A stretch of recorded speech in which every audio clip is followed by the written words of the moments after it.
She's in love with herself. Grey Wolf Studios. What's up, guys? It's Grey Wolf back here to do another video for you. I picked up a handful of used lipos, about 6 in all, of various sorts, for helis. And the guy that I picked them up from, not only did he not know how to solder for crap, but he didn't do a lot in the way of heat shrinking. He had some of these have electrical tape around them, some of them don't. Some of them are just bare, just like this one right here is. So I wanted to just take a second here. This is not going to be a tutorial on how to solder Dean's connectors, but I wanted to take a second here and show you a little thing that I do when I'm soldering on a new Dean's connector to a LiPo that has, you know, these smaller gauge wires here. Typically, most of us, I think, are used to dealing with LiPos, you know, the 4,000 to 5,000 milliamp LiPos that have the thick 12 gauge wire. But this is a little thing that I do with these, and I'll show you how I do it so it looks and fits on there pretty good. Because the problem is, you know, in order to get the heat shrink big enough to go around the tabs on the Dean's connector, it doesn't always shrink down small enough to, you know, shrink down onto these smaller, you know, 14, 16 gauge wires. So what I like to do is before,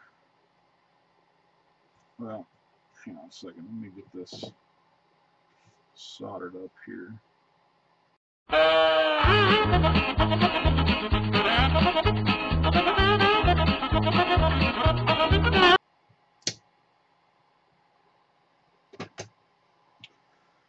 Okay, so now that I have these tinned, what I like to do before I actually solder these connectors on is I like to take a kind of an in-between size of heat shrink tubing and shrink it down around the wire first,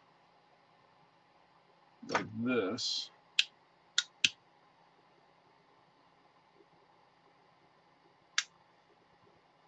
And on this particular battery, let's see, this particular battery has 14 gauge wire on it, so I'm using 4mm heat shrink tubing as the kind of the filler, if you will. Kind of beefs the thickness up there, so you can go back with a bigger, even bigger heat shrink tubing. In this case, I got 5mm here, which will slip over this very nicely now that it's shrunk down from 4mm to probably, I don't know, 2.5 or something like that. So I put that on there, and take our Dean's connector here.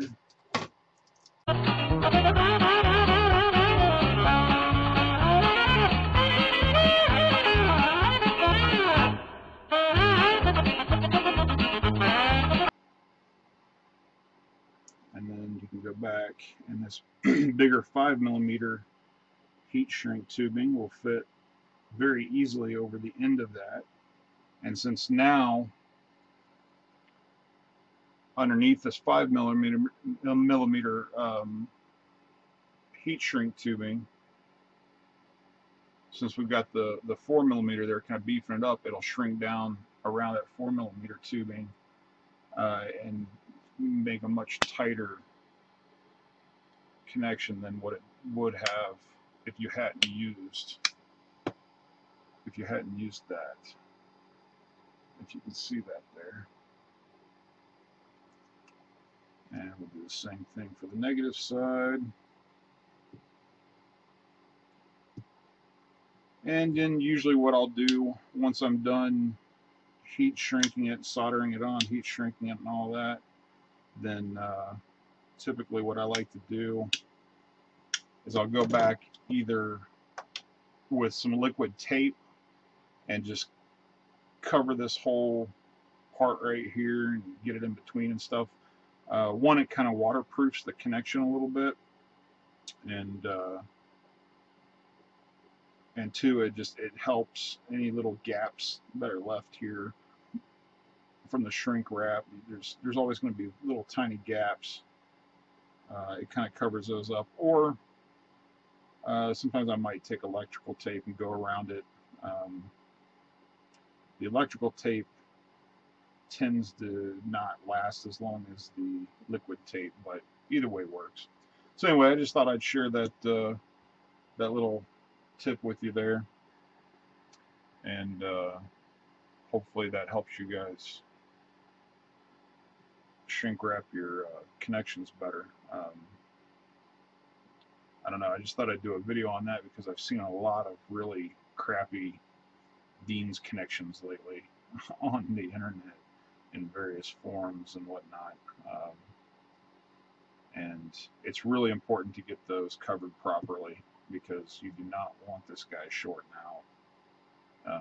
You don't even want to give it, you know, any possible chance of shorting out. So anyway, with that, I'm out of here. Peace.